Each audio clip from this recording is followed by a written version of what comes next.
कार्तिक महीने की एकादशी कथा, रमा एकादशी कथा। धर्मराज बोले, हे भगवान, अब आप मुझे कार्तिक माह के कृष्ण पक्ष की एकादशी का क्या नाम है तथा इसमें कौन सा फल मिलता है, जो अब विस्तार से कहिए। भगवान बोले, हे राजेश्वर, कार्तिक माह के कृष्ण पक्ष की एकादशी का नाम रमा है।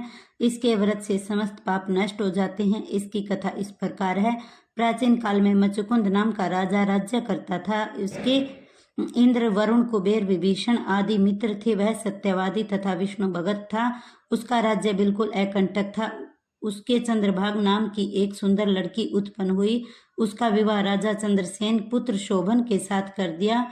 एक समय जब अपनी ससुराल में थी, एक एकादशी पड़ी। वह सोचने लगी कि एकादशी समीप आ गई है, परंतु मेरा पति अत्यंत कमजोर है, इसलिए यह व्रत नहीं कर सकती। परंतु मेरे पिता की आज्ञा कठिन है। जब दशमी आई तो राज्य में ढिंढोरा पिटा। उसे सुनकर शोभन अपनी पत्नी के पास गया और पूछा, हे प्रिय, मुझे कुछ उपाय बताओ, क्योंकि यदि मैं व्रत करूंगा तो अवश्य ही मर जाऊंगा। इस पर चंद्रभागा बोली, हे प्राणनाथ, मेरे पिता के राज्य में एकादशी के दिन कोई भी भोजन नहीं करता। यहाँ तक कि हाथी, घोड़ा, ऊंट आदि वन, अन्न, जल आदि कुछ ग्रहण नहीं करते। फिर वहां पुरुष कैसे भोजन कर सकते हैं? यदि आप भोजन करना चाहते हो तो कहीं दूर चले जाओ, क्योंकि यदि आप यहीं पर रहोगे तो आपको व्रत अवश्य करना पड़ेगा। इस पर शोभन बोला, हे प्रिय, आपका कहना बिल्कुल ठीक है। मैं अवश्य व्रत करूंगा। मेरे भाग्य में जो लिखा है वह होकर ही रहेगा। ऐसा विचार करके उसने एकादशी का व्रत किया तो वह भूख प्यास से अत्यंत पीड़ित होने लगा। अब आप सूर्य भगवान को भी अस्त हो गई और जागरण के लिए रात्रि हो गई। वह रात शोभन को दुख देने वाली थी। दूसरे दिन प्रातः से पहले ही वह संसार से चल बसा। राजा ने उसके मृत शरीर को दहन करा दिया। चंद्रभागा अपने पिता की आज्ञा अनुसार अग्नि में दहन न हुई और पिता के घर रहना उत्तम समझा।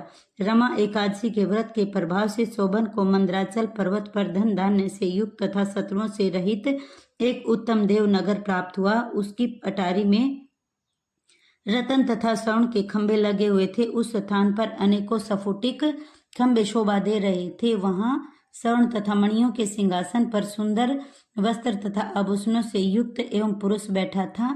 वह गंधर्व तथा अप्सराएं उसकी स्तुति कर रहे थे। उस समय राजा शोभन दूसरा इंद्र प्रतीत हो रहा था। एक समय मचुकुंद नगर में रहने वाला एक सोम शर्मा नाम का ब्राह्मण तीर्थ यात्रा के लिए निकला। उसने घूमते घूमते देखा। उस ब्राह्मण ने उसको अपने राज्य का जमाई जानकर उसके निकट गया। राजा शोभन ब्राह्मण को देखकर आसन से उठ खड़ा हुआ और अपने ससुर तथा स्त्री चंद्रभागा की कुशलता पूछने लगा। सोम शर्मा ब्राह्मण बोला, हे राजन, हमारे राजा कुशल से हैं तथा आपकी रानी चंद्रभागा भी कुशल पूर्वक है। अब आप अपना वृतांत बतलाइए। मुझे यह बड़ा आश्चर्य है कि ऐसे विचित्र और सुंदर नगर, जिसको न तो मैंने कभी सुना और न कभी देखा है, आपको किस प्रकार प्राप्त हुआ? शोभन बोला, हे ब्राह्मण, यह सब कार्तिक माह की रमा एकादशी के व्रत की प्रभाव है। इसे मुझे यह अनुपम नगर प्राप्त हुआ, परंतु यह अस्थाई है। इस पर ब्राह्मण बोला, हे राजन, यह अदुख क्यों है और दुख किस प्रकार हो सकता है? सो आप मुझे समझाइए। मैं आपके कहे अनुसार ही करूंगा। आप इसमें किंचित मात्र भी झूठ न समझें। शोभन बोला, हे ब्राह्मण, मैंने श्रद्धा पूर्वक व्रत किया था। उसके प्रभाव से मुझे यह नगर प्राप्त हुआ, इसलिए मैं इसे अस्थाई मानता हूँ। यदि तुम इस वृतांत को राज मचुकुंद की पुत्री चंद्रभागा से कहोगे तो वह इसको स्थायी बना सकती है। ब्राह्मण ने वहां से आकर चंद्रभागा से समस्त वृतांत कहा। इस पर राजकन्या चंद्रभागा बोली, हे ब्राह्मण, आप क्या वह सब वृतांत प्रत्यक्ष देखकर आए हैं या अपना स्वप्न कह रहे हैं?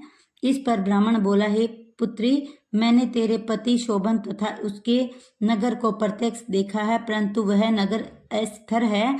तू कोई ऐसा उपाय कर जिससे भी वह शिथिर हो जाए। इस पर चंद्रभागा बोली, हे यमराज, आप मुझे इस नगर में ले चलिए। मैं अपने पति को देखना चाहती हूँ। मैं अपने व्रत के प्रभाव से उस नगर को अवलंबना लूंगी। चंद्रभागा के वचन सुनकर वह शोभ शर्मा ब्राह्मण उसको मंदराचल पर्वत के पास वामदेव आश्रम की ओर ले गया। वामदेव ने उसकी कथा को सुनकर चंद्रभागा का मंत्रों से अभिषेक किया। चंद्रभागा मंत्रों व व्रत के प्रभाव से दिव्य देह धारण करके पति के पास चली गई। शोभन ने अपने स्त्री चंद्रभागा को देखकर प्रसन्नता पूर्वक अपने बाएं अंग में बैठाया। चंद्रभागा बोली, हे प्राणनाथ, अब आप मेरे पुण्य को सुनिए। जब मैं अपने पिता के घर 8 साल की थी तब से ही मैं यथाविधि एकादशी का व्रत करने लगी। उन्हें पुण्यों के प्रभाव से आपका यह नगर अटल हो जाएगा और समस्त कर्मों से युक्त होकर प्रलय के अंत तक होगा। चंद्रभागा दिव्य रूप धारण करके तथा दिव्य आभूषणों वस्त्रों से सजकर अपने पति के साथ आनंद पूर्वक रहने लगी और शोभन भी उसके साथ आनंद से रहने लगा। हे राजन, यह मैंने रमा एकादशी का महात्म्य कहा है। जो मनुष्य इस एकादशी के व्रत को करते हैं उनके समस्त ब्रह्म हत्या आदि पाप नष्ट हो जाते हैं। जो मनुष्य रमा एकादशी का महात्म्य सुनते हैं वह अंत समय विष्णु लोक को जाते हैं।